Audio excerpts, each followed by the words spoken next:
2009-2017, voilà 8 ans que les ruines de l'Europénie sont inscrites sur la liste du patrimoine de l'UNESCO. Un 8e anniversaire célébré sous le signe de l'implication des communautés locales dans la sauvegarde des ruines aujourd'hui menacées par l'action anthropique. Et puis la chorégraphie comme un vecteur de lutte contre toute forme de discrimination, particulièrement celle de l'enfant albinos. Des acteurs culturels y croient. Un spectacle est en pleine préparation à Bobo-Dioulasso sur la question. Une œuvre en compétition pour les 8e Jeux olympiques de la francophonie à Abidjan 2017. Ce sont là les principaux titres de ce 19h. Bonsoir et merci de nous suivre. Rôle de la communauté locale dans la gestion durable des ruines de l'Europénie, c'est sous ce thème que le monde culturel burkinabé a célébré le 8e anniversaire de l'inscription des ruines de l'Europénie comme patrimoine de l'UNESCO. Entre activités sportives et ateliers de réflexion, le ministère de la Culture a interpellé sur la sauvegarde des ruines aujourd'hui menacées par l'action anthropique. Basile Bassolé et Issa Kanana pour le reportage. Les ruines de l'Europénie. Classé patrimoine mondial de l'UNESCO depuis le 26 juin 2009, le site est de nos jours menacé par de nombreuses actions anthropiques qui, au fil du temps, pourraient mettre en péril sa sauvegarde. Impliquer davantage les élus locaux dans la sauvegarde et la protection de ce patrimoine, c'est tout l'enjeu de cette marche débat initiée par les acteurs du ministère de la Culture. Ce que nous voulons, c'est que tout un chacun puisse de son côté sensibiliser, parce que la coercition n'est pas forcément la chose la mieux indiquée pour ces cas de figure, parce que le patrimoine, c'est avant tout pour tout un chacun. Donc tout ce que nous faisons pour pouvoir protéger ce qui nous est cher, nous devons les mettre en œuvre également au niveau des ruines pour que ça puisse perdurer. Et c'est conscient de leur rôle dans la protection de ce site universel exceptionnel que ces élus s'engagent à conserver de façon pérenne cet édifice, seul patrimoine au Burkina Faso mondialement reconnu. La commune va s'engager dans la sensibilisation. Mais à elle seule même, il faut dire qu'elle ne peut pas. Nous allons impliquer les associations.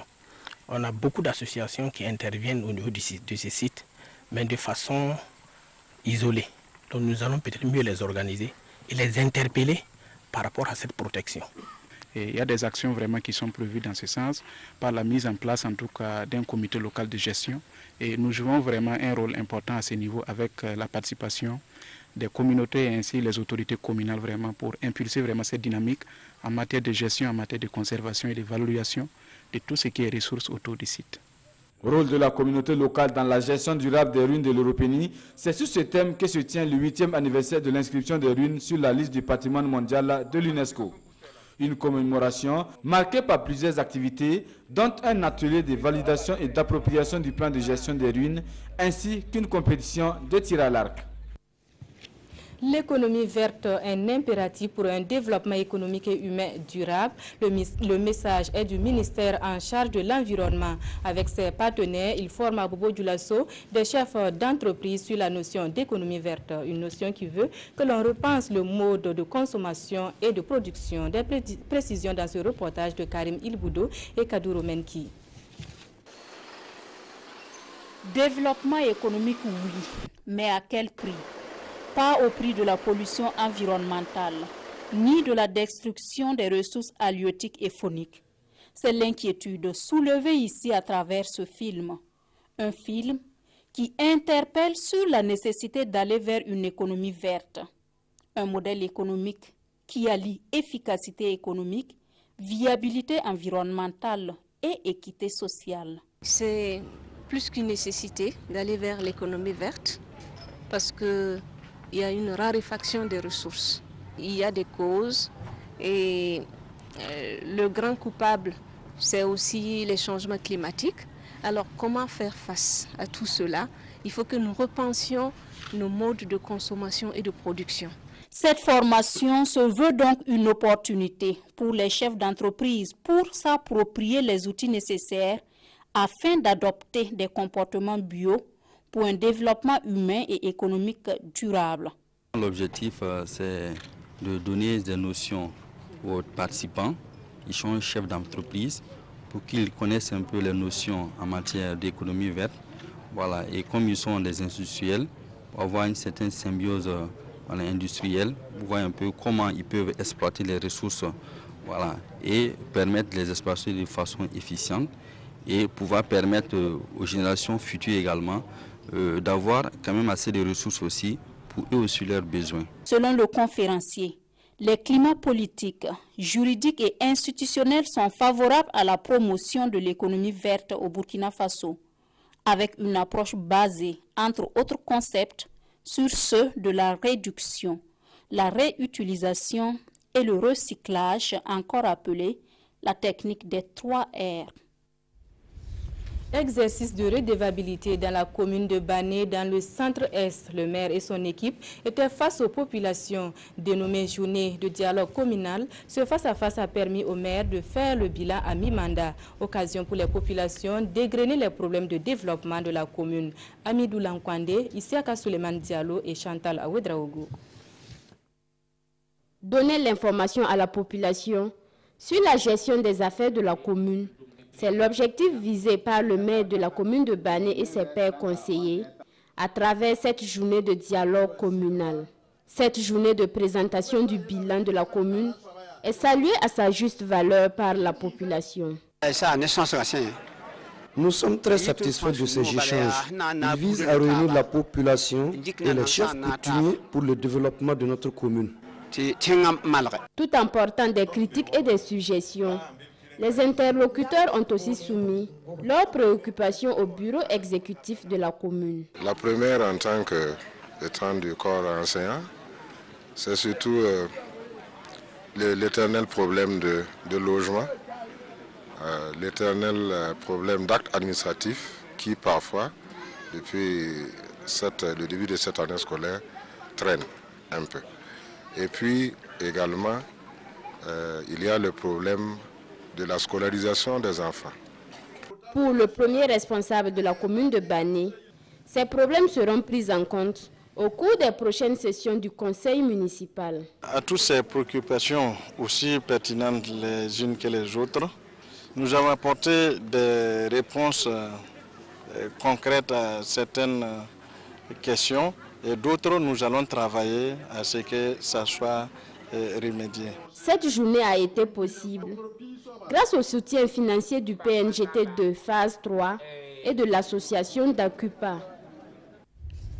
On remet le cap sur le sud-ouest où l'excellence à l'école primaire a été célébrée à Batié. 70 élèves, enseignants et encadreurs ont vu leurs efforts récompensés au terme de l'année scolaire. Une récompense rendue possible grâce à Santamine Ampela Mining, une société minière de la place. Le reportage de Mamadou Ouedraogo et Abouaka Traoré.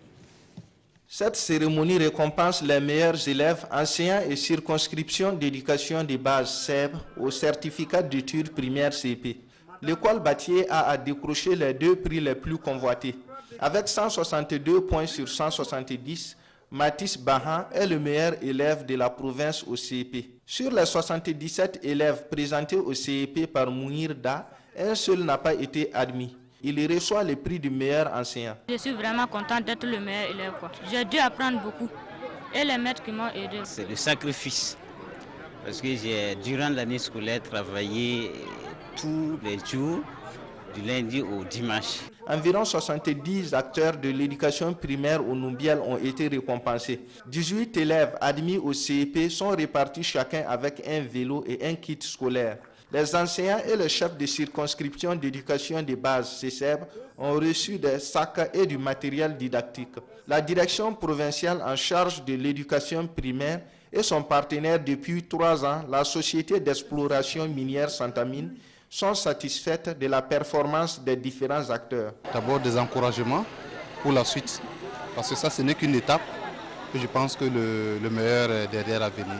Et quand on nous dit qu'on a plus de 80% de taux de succès, nous sommes très satisfaits. Et c'est en cela que nous jugeons chaque fois utile que le meilleur investissement communautaire, c'est dans l'éducation.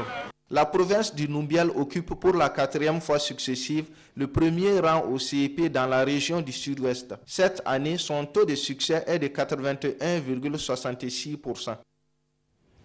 Jeux olympiques de la francophonie Abidjan 2017, le Burkina Faso sera au rendez-vous. La chorégraphie est l'une des disciplines où il sera présent avec une œuvre qui porte le message de la lutte contre toute forme de discrimination, particulièrement celle de l'enfant albinos. En pleine répétition, une de nos équipes a rendu visite à la troupe. Le reportage de Karim Ilboudo et Kadou Romenki. Non à la persécution des albinos, non à la ségrégation sociale et au racisme. C'est le message véhiculé ici à travers cette chorégraphie. Une pièce qui est d'un intérêt capital pour plus d'un. Je soutiens ce spectacle, j'encourage cette compagnie qui a montré un travail formidable parce qu'en Afrique, on rejette les enfants albinos, c'est-à-dire qu'on rejette la différence des enfants qui ne sont pas pareils comme les autres. Et je trouve que c'est un thème très sensible, un thème qui est très important par rapport à la vie. Ça veut dire que toutes les êtres humains sont pareils, donc on doit soutenir la cause des albinos. Le sujet de l'albinisme, c'est un sujet super important au Burkina. Je pense qu'il est toujours d'actualité, même si on n'en parle pas assez souvent. Je leur souhaite bonne chance et la victoire aux Jeux de la francophonie. Cette chorégraphie est retenue pour la 8e édition des Jeux de la francophonie. Les acteurs culturels ont encore quelques jours pour perfectionner leurs prestations. Et pour la cause, ils invitent les autorités à mettre la main à la pâte. Jusqu'à l'heure que je vous parle, nous n'avons reçu de subventions, d'aide quelconque d'aucune autorité. Vous voyez, et jusqu'à l'heure que nous parlons, nous sommes déjà à moins d'un mois et nous travaillons sur fonds propres. La finale de cette compétition va se dérouler à Abidjan, en Côte d'Ivoire, du 21 au 30 juillet prochain. Et ces ambassadeurs culturels qui y prendront part souhaitent fièrement représenter le Burkina Faso.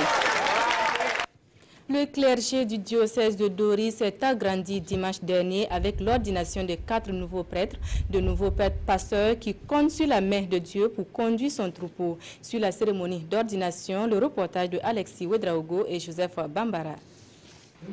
Par ce cérémonial, l'évêque et les prélats du diocèse de Dori procèdent à l'ordination de ce nouveau prêtre. Abbé Nestor Duo, Abbé Théodore Poda, Abbé Olivier Niampa et Abbé Urbain Ouedraogo représentent la 4e cuvée de prêtres ordonnés ici à Dori. Ils ont choisi pour devise sacerdotale « Avec Marie, Notre-Dame du Ciel, consacrons-nous pour l'annonce de l'évangile de Jésus-Christ ». Qu'ils soient des serviteurs de leurs frères au nom de Dieu. Parce que la fonction du prêtre, c'est d'être au service des hommes dans leur relation avec Dieu. Ces nouveaux ecclésiastiques auront la charge d'assister la hiérarchie dans le sacerdoce. Et ce sont des bergers qui comptent sur la divine miséricorde pour accomplir cette noble mission. Le chemin souvent n'est pas facile. Il y a des péripéties sur notre chemin, mais il y a quelque chose sur laquelle nous comptons le plus souvent. C'est la grâce du Seigneur. Puisque c'est lui qui nous appelle, il nous donne cette grâce, il nous donne cette force. Pas de doute, je suis prêt, puisque je l'ai avoué devant tout le peuple. Oui, je le veux par la grâce de Dieu, qui veut dire oui, je peux par la grâce de Dieu. Lors de cette cérémonie d'ordination presbytérale, clergés, fidèles, parents et amis ont loué le Seigneur pour cette grâce. Ils ont également prié pour ce nouveau pasteur. C'est tout pour ce 19h. Merci de votre fidélité au programme de la chaîne nationale. L'info revient à 20h. À demain.